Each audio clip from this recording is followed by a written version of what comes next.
안녕하세요, 해일입니다. 여러분, 보이스피싱이라고 들어보셨나요? 경찰, 검찰, 금감원 이런 곳들을 사칭해서 돈을 뜯어내는 범죄를 일컫는 말입니다.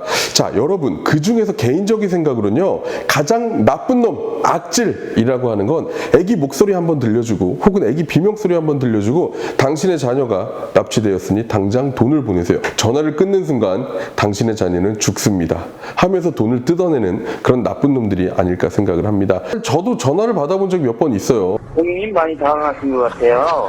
당황하지 않았어요. 당황은 하셨구나.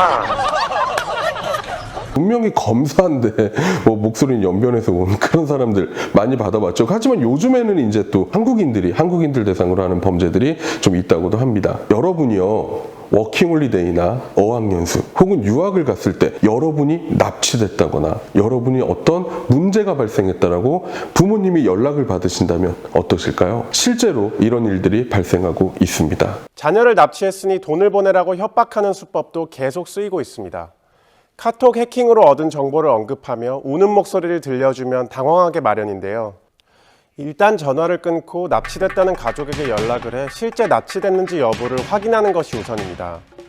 범인들은 전화통화가 잘 안 되는 심야 시간대를 이용합니다. 중국인을 비롯한 아시아인들을 대상으로 일어나고 있는 범죄입니다. 피해자의 사진을요, SNS에서 찾아요. 예를 들어서 해리 이렇게 찾습니다. 그래서 제 사진을 병원에 있거나 감옥에 있거나 혹은 납치돼서 묶여있는 혹은 목에다 칼을 들이대고 있는 이런 사진에 제 얼굴을 합성을 해요. 그리고 이거를 부모님께 보내는 겁니다.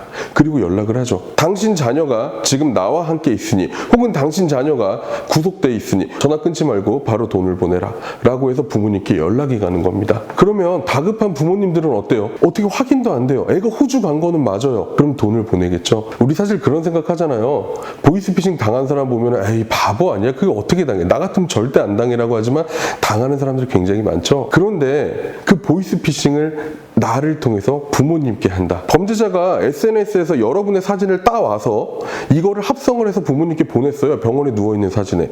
그리고 부모님은 걱정돼서 한 손으로 통화를 하면서 다른 전화기를 가지고 전화를 해보죠. 근데 내가 일하느라 노느라 자느라 시차 때문에 못 받아요. 그럼 부모님은 그때부터 이 사건을 믿게 되는 거죠. 올해 신고된 건수만 총 피해액이 28억이라고 이야기를 합니다. 이거는 어디까지나 신고돼 있는 금액이고요.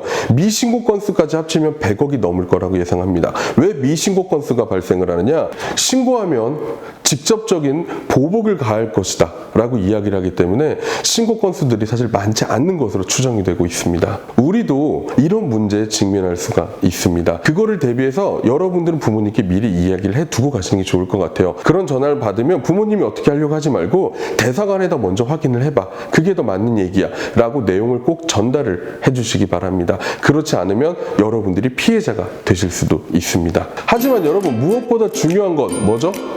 부모님이 걱정하시기 전에 먼저 연락을 드리는 게 더 좋지 않을까 생각합니다. 지금까지 해리였습니다. 감사합니다.